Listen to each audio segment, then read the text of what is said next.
E uma coisa que fica com a impressão, professor, é que pelo menos desde aquele período lá em que houve aquelas ameaças da Venezuela de invadir a Guiana, foi que o Maduro, o governo, acabou ficando um aliado muito caro para o governo Lula aqui no Brasil, né? O governo Lula sempre sofria reveses e pressões, né, internacionais muito fortes quando se colocava ao lado dele. E a impressão, ao mesmo tempo, que fica é que o Maduro tem pouca paciência com relação ao Lula, né? Um aliado tão importante que tem ali, fazia parte desse reconhecimento da Venezuela dentro dessa comunidade internacional, mas toda vez que sofria essa provocação, a gente via que as respostas do Maduro eram muito duras, né? Esses casos mesmo aí de cobrança por transparência, o Maduro foi muito duro, atacou as urnas brasileiras e tudo mais. Eu queria te perguntar como é que é o futuro dessa relação do Brasil com o governo do Nicolás Maduro e principalmente diante desse fato que o senhor colocou muito bem, que é a chegada do Donald Trump e essa equação dá uma mexida grande na relação entre os países aí latino-americanos. Eu só queria fazer uma pequena correção. O presidente Maduro, ele não ameaçou invadir a Guiana. É que há uma disputa de um território entre a fronteira da Venezuela com a Guiana, onde o país, no caso da Venezuela, indica que a partir de tratados anteriores ao governo, inclusive, do presidente Chávez, aquele território que chama Esequibo, ele pertence à Venezuela, porém, a Guiana exige que aquele território seja reconhecido como dela. O que está em disputa é uma grande reserva de petróleo e de minerais. Então, por parte da Guiana, o que tem é muito apoio da British Petroleum, a petroleira estatal do Reino Unido, que quer ficar com aquela faixa petroleira. Então, a Venezuela indica que tem uma documentação de que demonstra à comunidade internacional que aquele território pertence a ela. Então, não que invadiria o território da Guiana, que se iniciaria uma guerra civil, uma guerra entre dois países, mas sim de fazer uma mobilização que realmente a Venezuela fez, militar, para aumentar o patrulhamento daquela região que a Venezuela reclama como sua. Agora, respondendo à questão da relação ao futuro do presidente Lula com o presidente Nicolás Maduro, é uma relação muito delicada. É uma relação porque são dois amigos que se conhecem há muitos anos.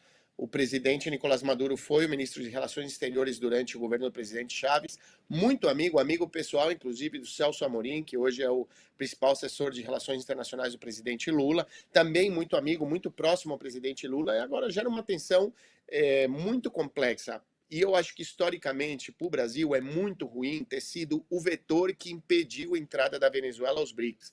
Nos BRICS participam tanto países do Oriente Médio, onde você tem ditaduras de famílias que são donas dos países, por exemplo, a Arábia Saudita, o Catar, todos esses países não são democracia, é uma família, uma monarquia que com mão de ferro, que mata e que acaba com a sua oposição, inclusive tem as leis muito rígidas contra as mulheres, por uma questão das leis islâmicas, é aceito nos BRICS e o Brasil aprova. Porém, o Brasil não aprova a entrada da Venezuela porque questiona o resultado de uma eleição de um país que está sendo gravemente atacado pelos Estados Unidos e pela União Europeia.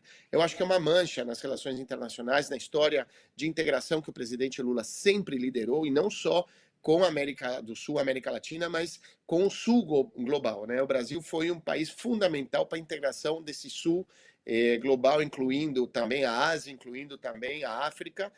São regiões sempre excluídas, né, dos centros de poder. O Brasil ajuda a criar os BRICS, que são o principal grupo, o bloco econômico, para enfrentar essa radicalização e essa fortaleza militar também dos Estados Unidos, que agora vai chegar na mão do Trump. Então, eu acho ruim, acho que é uma relação que vai ser muito difícil de distensionar, porque a Venezuela não vai aceitar a não aceitação da presidência, a legitimidade, né, da presidência do presidente Nicolás Maduro, que vai tomar posse nos próximos dias. E o Brasil exige que a Venezuela comprove o seu resultado. E aí acontece uma discussão muito importante, que é o seguinte: um país não pode exigir, ninguém tem, né, a lei do meu país não pode ser exigida num terceiro.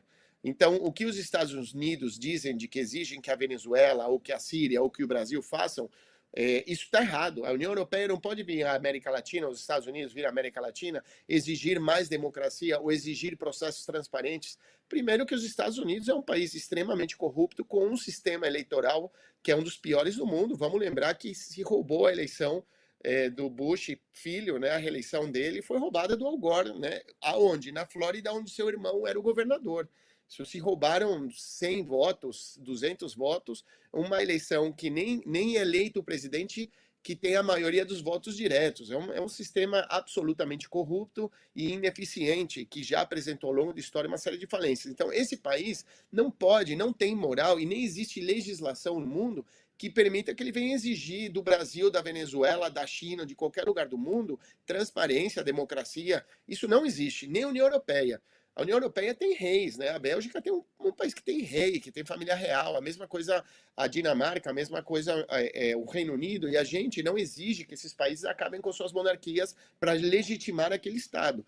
Então a gente tem que parar um pouco, e a gente tem que parar como região, que tenta ainda se emancipar economicamente, que tenta de alguma maneira conseguir ter mais influência no planeta e deixar de ser pisoteado pelos Estados Unidos e pela União Europeia, a gente não pode aceitar também essas regras de que a gente também começa a exigir de países vizinhos mais ou menos democracia, né? A Dilma, ela foi derrubada com um golpe de Estado e em nenhum momento nenhum país vizinho nosso exigiu que o Brasil fosse mais ou menos democrático. Isso, os Estados Unidos não tiveram uma posição a respeito, nem a União Europeia. E a gente aceitou aquilo ali. Mas dentro daquela regra, o presidente Lula saiu da prisão, ganhou a eleição democraticamente e vai concorrer a uma reeleição.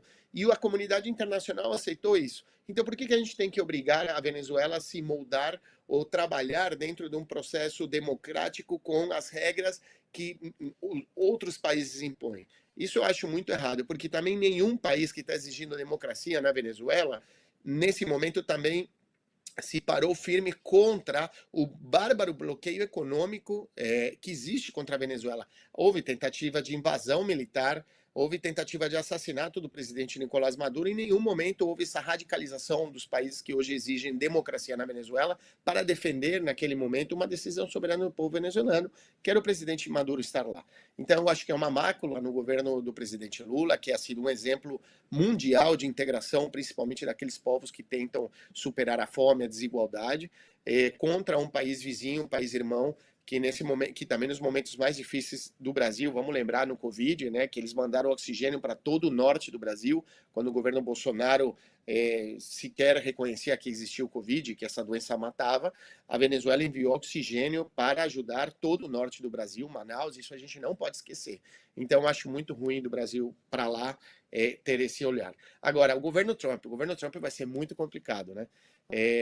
Já tem como ministro de Relações Exteriores, né, que é o secretário de Estado Marco Rubio, que é um latino da Flórida, originário da Flórida, de Miami, muito agressivo contra todos os países da América Latina. Vai ser um governo que vai tentar novamente desestabilizar a nossa região, vai sim influenciar, financiar, articular e dar apoio a golpes de estados dos países que não se alinharem aos seus propósitos econômicos. A gente tem que ter muito cuidado. Não é bom a vitória, não foi boa a vitória do Trump, mas também não ia ser boa a vitória da Kamala Harris. Porém, o Donald Trump vem com um discurso muito agressivo. Vamos ver o que vai acontecer, já que provavelmente ele vai sim iniciar processos de desestabilização na nossa região, e a América Latina tem que estar unida para tentar enfrentar esse presidente que tem, não só no seu falar, mas também no seu agir, muita violência.